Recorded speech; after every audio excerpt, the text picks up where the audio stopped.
I'm here again to give you few tips para do sa mga magpo-purchase ng bagong sasakyan. As we all know, 13-month pay na naman, and some of you might have been planning to buy a car. So, syempre, yung iba maglo-loan na dyan and gagamitin nila yung 13-month pay. So, I'm going to give you tips kung ano talagang sasakyan ang pwede nyong gamitin or pwede nyong kunin. Okay, so we have to consider a few factors para at least hindi kayo mamoblema while on the road. Alright, of course, definitely isa yan, syempre yung brand new or second hand.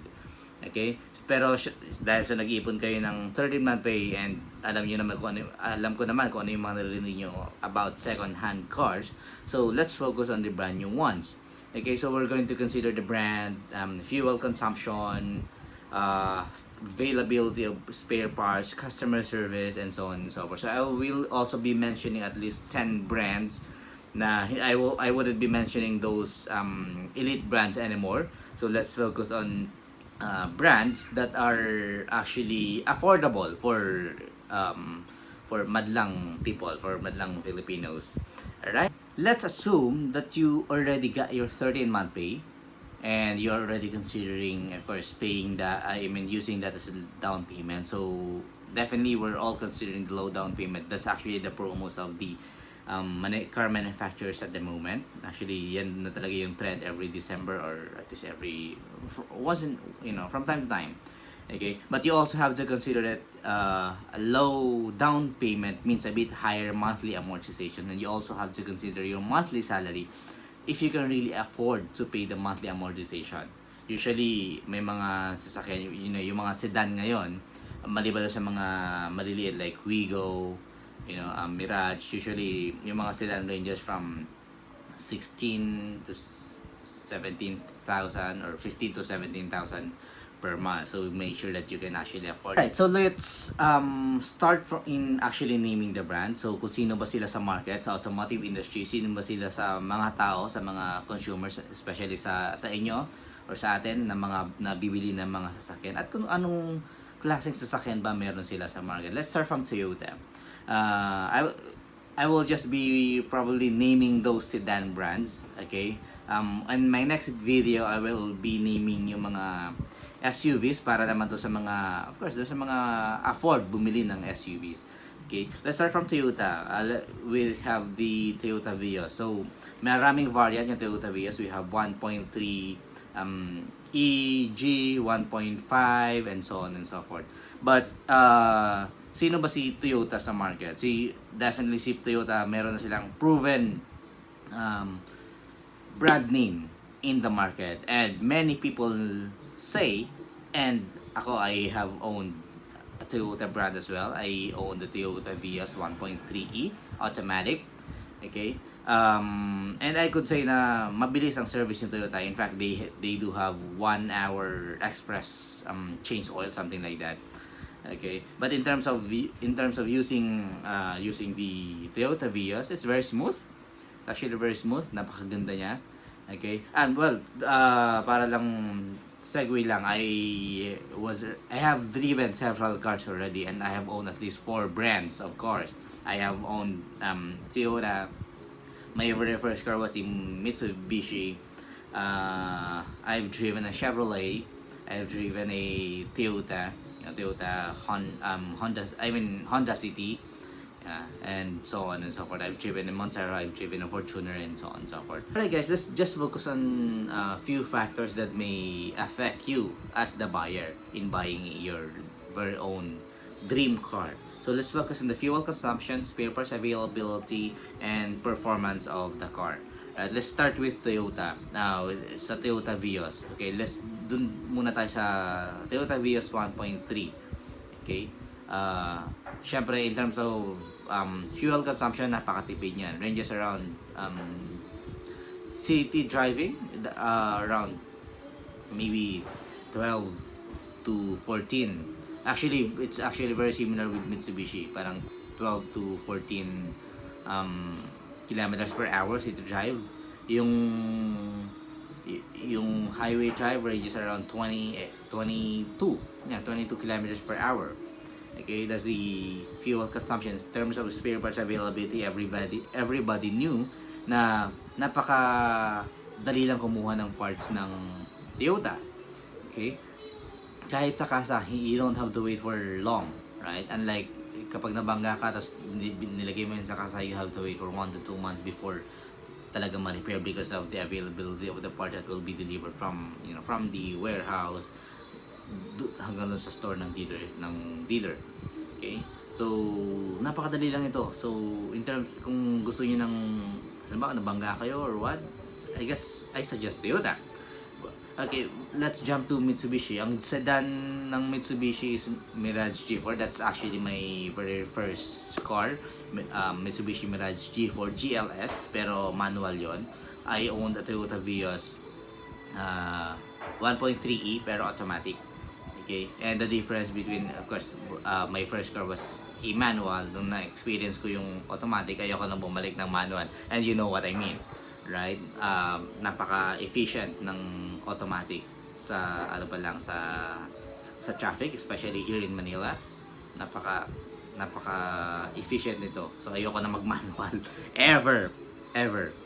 Okay? So Mitsubishi Mirage for fuel consumption, highway drive, that's around 22 kilometers per hour. Minsan umabot pa ng 24, depende kung on how you drive. Kasi 1.2 lang yung mga Mirage.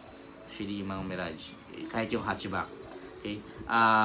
City drive ranges 12 to 14. Napakatipid yan. Sobrang napakatipid yan. Mas matipid pa to sa Vios. Well, 12 to 14. Depende kung ano. Kasi 1.3 yung ano. So, I would say na yung based on my evaluation sa Vios ko, it ranges from 10 to 12 kilometers per hour. Right? City drive. And I use my Vios on a daily basis, and that's actually my assessment, right? Because 1.3 din naman kasi yung Vios, and well, in terms of forma, maganda yung Vios. Right? Spare parts availability sa Mitsubishi, medyo matagal, especially yung mga fender, pero kung yung mga maliliit lang na parts, I believe available naman yan sa mga dealers. Pero yung mga, halimbawa nabangga ka, may na-UP ka, that yung parts na yun will have to be delivered from the car manufacturer. So, but Mitsubishi is the number 2 largest car manufacturer in terms of sales here in the Philippines. Okay, that's next to Toyota. So, I recommend Mitsubishi as well. Okay, and then next is Honda. Well, Honda. Okay, in terms of fuel consumption, siguro ranges from 9 to 11 kilometers per hour para sa mga city driving. Okay, highway drive 18 to 20 maybe. Okay, this is based on my experience. I've owned several. I've driven several Honda cars, and I could say so. Okay. Well, in terms of spare parts availability, yung Honda kasi matagal kasi masira yan. Quality comes with a price. If you're going to compare the pricing of Toyota, Honda, and Mitsubishi, syempre mas mahal si Honda. Right? And besides, mas maganda talaga yung exterior and interior ni Honda. And kaya in terms of spare parts availability, well, medyo matagal. Kung isipin mo, same thing, parang pag nabangga ka, you'll have to wait 1 to 2 months as well. Depende siguro kung madalas ka mag-follow up, that will also be followed ng mekaniko mo sa car manufacturer or sa dealership.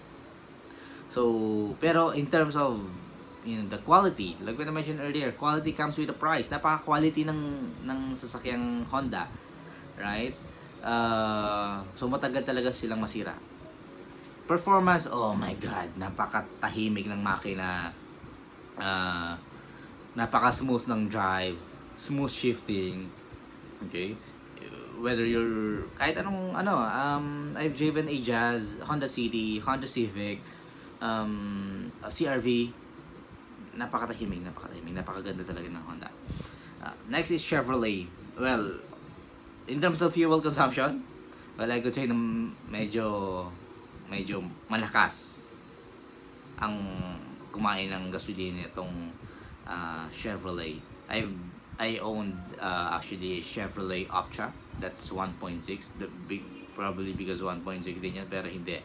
Mostly yung mga, based from the opinions of many and my very own opinion as well.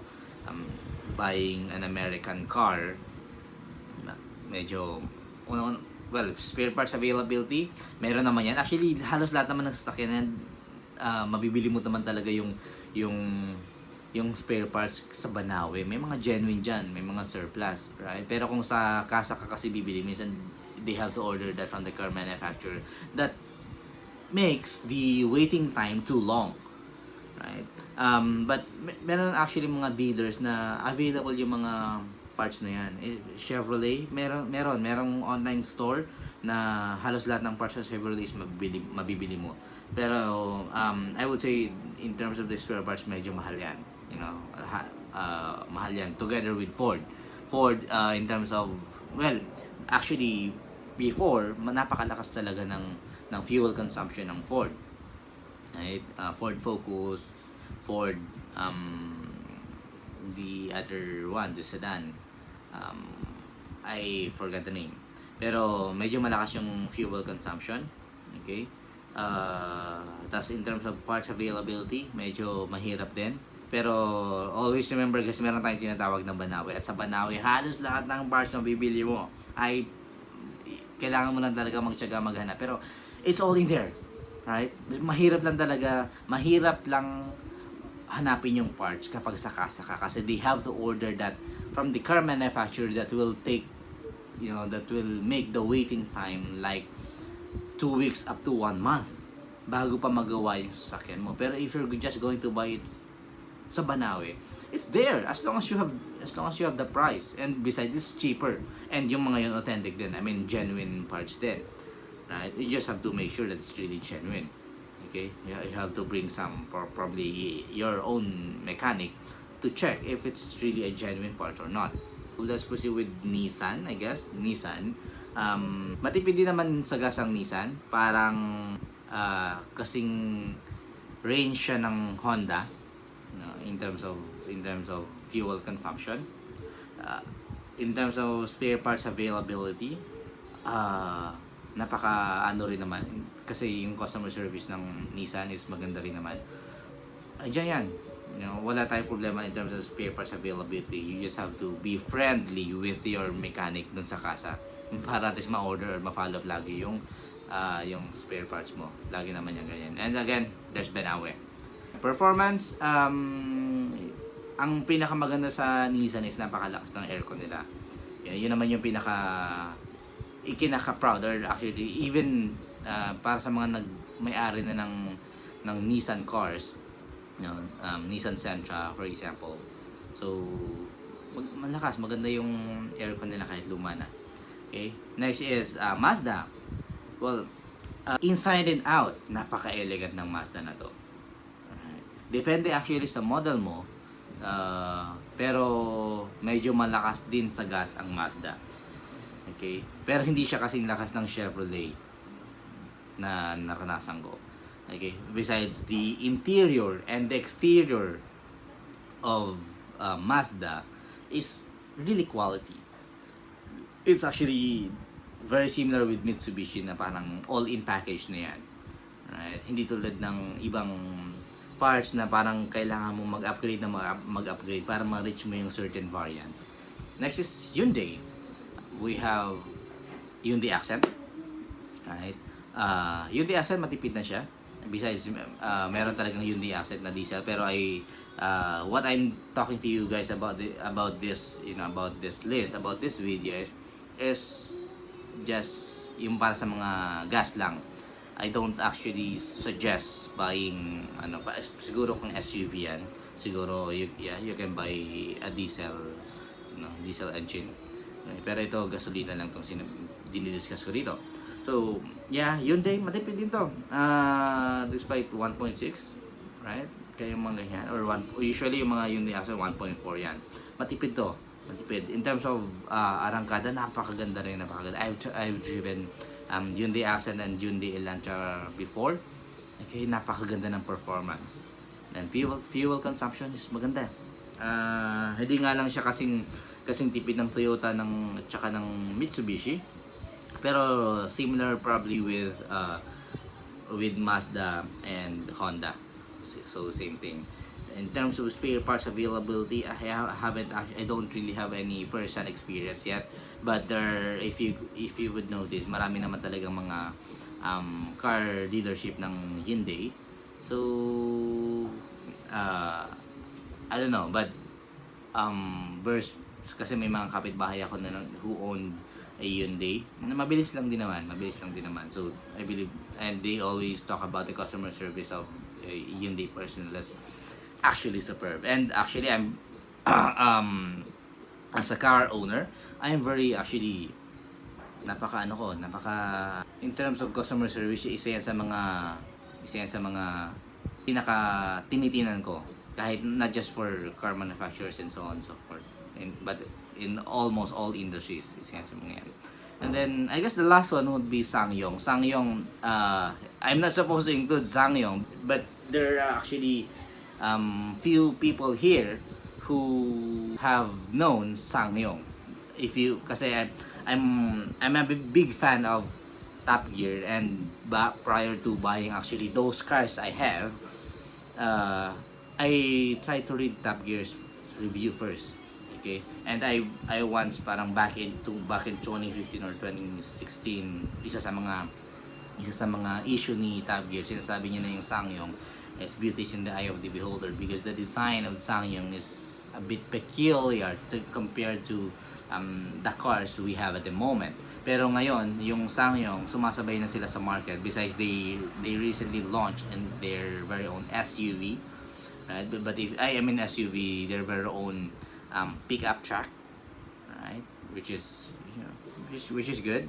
Para sinasabayan nila yung pickup truck ng Nissan, ng Ford, like the Strada, the Ford Ranger, the Nissan Navara, we also, the Hilux, and so on and so forth. So, but I guess ang maganda sa SsangYong is their Tivoli, which is napakaganda ng interior and so on and so forth. But yeah, well, going back to, if you're going to ask me of my preference, I would choose Honda.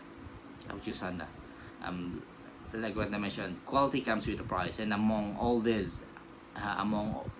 brands that I've mentioned to you earlier, Honda has the most quality for me. This is for me. Has the most quality quality spare parts, right? And you don't actually have to parang magpa-change oil every 5,000 kilometers, kasi kapag ginagamit mo yung usually every 10,000 kilometers, right? Para at least ma-maintain mo yung parts mo. I mean yung sasakyan mo. Okay? So, I hope you enjoyed this video, and I just wish na may natutunan kayo. Alright? But if you're going to ask me yung mga range ko, may own preference, pero guys, kung hindi nyo afford ang Honda, I suggest going to Toyota. Alright?